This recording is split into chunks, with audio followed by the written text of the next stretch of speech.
66% chance you'll win, something like that, you know. To explain it easily. So I think if you have the second and third row, if you have them both selected, the second and third row, you have to get a number. If it's a number between 1 and 12, I believe, you lose. And I played 3 rounds. And the first 2, it landed on a number between 1 and 12 in the first row, basically. So I lost my money. Then I did one more 10. I deposited another 10. And I just went all in on the second and third row again. Because you have to understand, at this point, it wasn't about winning money. I was already like 200 euros down. I was just trying to earn little bits back of that money, you know. Each time I won, it wasn't like, let's go. It was just like, okay, I want a bit back. A bit of the money. So that's when you realize you're kind of addicted and it's not fun anymore. So I took a break. Wait, before I tell that, so the third round that I played of roulette, that, you know, last time I gambled, it was again a number between 1 and 12, and I, you know, bet on the third and second row, so I ended up losing the 10 again. And at that point I got quite frustrated, signs of an addiction, and I just decided, you know, fuck this, I'm gonna, you know, plug myself out, you know, to easily explain it. So right now I can't gamble until October, because the minimum is 6 months, and in between, or in this time period, you cannot like log in again and cancel this. So for 6 months, 5 now, between or until October, I can't gamble. And honestly, sometimes I'm still like, damn, I want to gamble, but I can't, which is really good. Am I going to gamble again in like November this year or October? Probably, yeah. But if I notice, like, I've learned from my mistakes, trust me on that one. Hard to believe, I know. But I've really learned from my mistakes. Like, if I go down over 50, I'll stop again. And if I don't, I'll just do another gambling stop, because you don't want to stay, like, in this rabbit hole, you know? You don't want to be addicted. So if, I don't know in which countries this is a possibility, but if you struggle with a gambling addiction, please just, you know, block yourself out. It's one of the best things you could do, you know. And if you can't get yourself to do it, if you ever get to the point, tell, you know, a person that you trust about it, and let them do it for you. I think that's a possibility, at least where I live. I'm not sure how it goes for other countries, but I'm really thankful that that's an option, because otherwise I probably would be at like 280 already down, because the last 2 weeks that I was gambling, I almost didn't win anything. I was really unlucky. But that's what I get for, you know, not cashing out early, because in the beginning I got really lucky. I could have been up $300. You know, it's free money, but I didn't know when to stop. And so the reason why I'm making this video, there's not really a reason. I just wanted to get my story out there. It's not really a depressive story or like a big story, but it's my story about gambling, you know. And do I have like bad influence around me? Not really.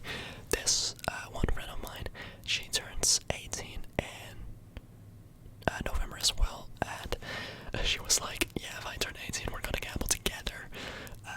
She said, gambling besties. Don't know what to think about that.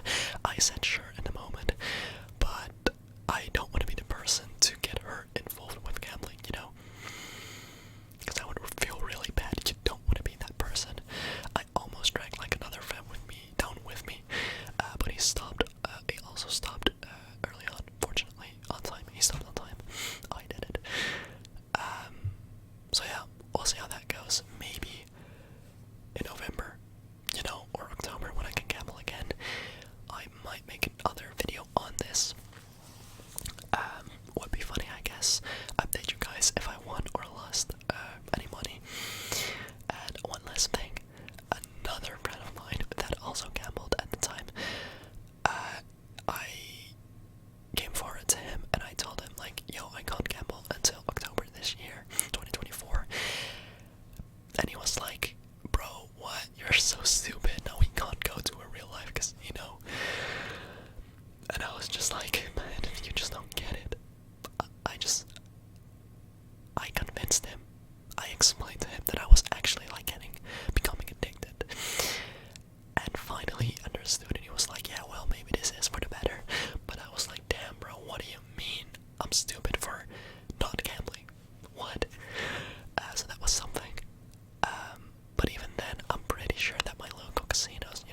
next set.